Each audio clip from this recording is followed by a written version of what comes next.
ርቀት ቢኖርብንም ፍቅራችንን ሊለየው አልቻለም። እንደገና ስንገናኝ ያለፈው ጊዜ ሁሉ በአንድ ቅጽበት የሚረሳ ይመስለኛል። ርቀት ሊያስታውስ። አሰላሙ አለይኩም ወራህመቱላሂ ወበረካቱሁ። ዲን የተከበራችሁ ቻናል ቤተሰቦች አሁን ሰላም ላይ ተሽር በማለት ቤተሰብ ሆናችሁ ቤተሰቡ ነው። እንደምታውቀው ዳጣ ድራማ በጣም ተወዳጅና እንደዚሁም አስተማሪ ድራማ ነው። በጣም የምንወደውና እንደዚሁም በጣም ተወዳጁ ድራማ ዳጣ ድራማ ነው ማለት ነው። አሁን ላይ በመቀጠል እንግዲህ ዳጣና ናታን መግቢያ ላይ እንዳስገባሁላችሁ ብዙ ጊዜ እየሞከርኩት ነበረ እና ሰርቶልኛል ማለት ነው። እናንተም እየሰራችሁ መጠቀም ትችላላችሁ። ጉግል ፎሎ ብላችሁ አውርዳችሁ ይቻላል። በክሮም እንኳን ሞክሬው እንዲወሮኛል። ለማናቸውም መግቢያ ላይ እንዲያረፉላችሁ ታዩታላችሁ፣ ተወዱታላችሁ ብዬ አስባለሁ። እንግዲህ አሰራሩንም አሳያችኋለሁ። ዛሬ መጣሁበት እንግዲህ ዳጣ በቃ ማርቴ ወሰነች፣ ወደ አሜሪካ ልሄድ ነው ብላ ወስናለች ማለት ነው። ደረጀም እንደዚሁ አልተሻለውም፣ ሐኪም ቤት ሄደህ ጠጎ ሕክምና መውሰድ አለብህ፣ እንደዚሁ ሆነ አትድንም እያለችው ነበር የምትገኘው ማርቲ። ስለዚህ አሁን ላይ በቃ እያለችው ማርቲ ጨክና መታለች፣ መድኃኒት መታ ደግሞ ጊዜ በቃ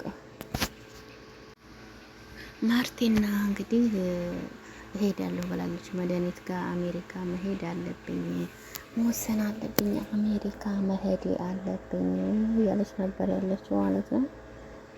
ስለዚህ አሁን ላይ ዳጣ እና እንደዚሁም ኤቢ ደስታን እየፈተነችው ትገኛለች። ዳጣን ደግሞ ኤቢ ልታውቅላት አልቻለችም። እሷ እንደምትፈትነው አላወቀችም። ግን እውነቱን ስታውቅ በኋላ ላይ ኤቢ በናታን በዳጣ ዝናባታለች። እህት አይደለችም ወይ እኔ የወደድኩት ናታንን ትችላታለሁኝ፣ እሷ ደግሞ በቃ አልተወችውም፣ እኔ ለሷ ብዬ ብዙ ነገር ትቻለሁ እያለች ነበር ኤቢ ያየናት ማለት ነው። ከዛን ደግሞ እንግዲህ አዲሱ የመጣው እዛን እንዲተወለት ነው የፈለገው። እንግዲህ ጊዜ በጣም ያስቃል ወሬው ማለት ነው። እና ከዛ በኋላ በአንድ ካደረጋቸው በኋላ ነው ቶሎ ካደረጋቸው በኋላ ነይ ላሳየሽ ይላታል። ይዟት ሲመጣ በቃ ምንድነው ስትለው ለዛና ይኸውልሽ በቃ እንዴት እንደዚህ ያናድደኛል እያለ ነበር የለዛ አዲሱ ፍቅረኛ። እንግዲህ መድኃኒት ና እራት እንብላ ስደውልህ እኮ ስልክህም እየሰራ አይደለም ና እንሄድ ትልና ይዛው ትሄዳለች ግዴታ። እንግዲያስ ደህና ሆኖልኛል፣ እኔ ደህና ሆኖልኛል እያለ ነበረ የሚገኘው እንግዲህ ጊዜም ማለት ነው። ጊዜ አሁን ላይ እንግዲህ እሱ እንዲተውለት የፈለገው ለዛን ታልወሰደብኝ ችግር የለብኝም እያለ ነበር የሚገኘውና በጣም ነው የሚያስቀው ጊዜ። ስለዚህ የመረጠችው ሌላ ስለሆነ አሁን ላይ እየተበቀላት ወይንም እየተናደደ ይገኛል ጊዜ። አሁን ላይ መድኃኒት እሰራልሃለሁ ደረጃ አውቀህ ነው አይደለ ለዚህ የምታደርገው አውቀህ ነው። እህቴን ደግሞ እያትሄዳለሁኝ ትችላ አልሄድም እያትሄዳለሁ እያለችው ትገኛለች። በመቀጠል ኤቢ እናቴ መሄድ አትሄጂም፣ አንቺ መሄድ የለብሽም፣ እኛን ጥለሽ አትሄጂም እያለቻት ትገኛለች።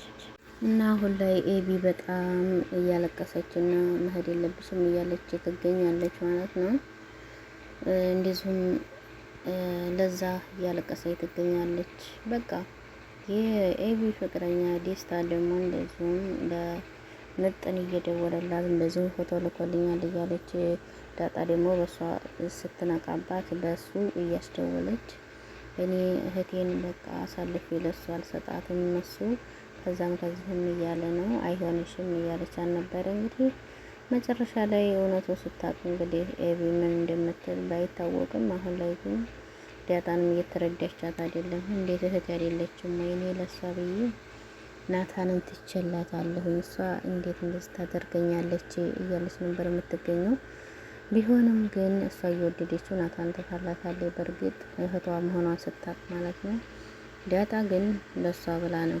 ለሷ መሆኑን ብታውቅ በጣም ደስ ይላል ማለት ነው። እና አሁን ላይ በጣም ታሳዝናለች ማለት ነው። ኤቢ እዚህ የቤተሰቦቿ መለያየት፣ እዚህ ደግሞ የሷ እናቷን መተው እያበሳጫት ይገኛል ማለት ነው። እና አሁን ላይ መድኃኒት መታለች። መድኃኒቱም ደግሞ ከዚህ ከቤት አልወጣም እሷን ይበጣል ብላለች።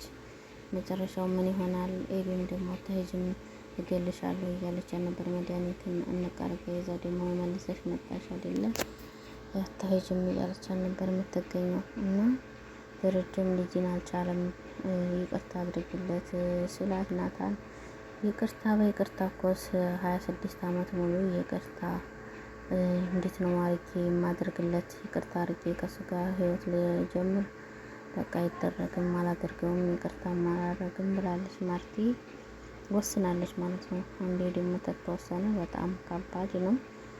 ለማናቸውም ሰላም አላስ እሷ የምትፈልገው ክሱ ቀርቶላታል። ክሱም ደረጀ ያስቀረበት ምክንያት ያለው ክሱን ብትከስ ኖሮ ሰላም እንደምትናገር ለኤቢ ዲያጣና ልጇ እንደሆነች እንደምትናገርና መልሶ ቤቱ እንደሚፈርስ ስለሚያውቅ ክሱን ተይልኝ እኔን የምትወጂ ከሆነ ክሱን አንሺ እንዳትከሻት ብሏታል። ኤቢን ማለት ነው። የማታውቂው ነገር ስላለች ነው ብሏታል ደረጀ። እሷም እሺ ብላ ትታለች።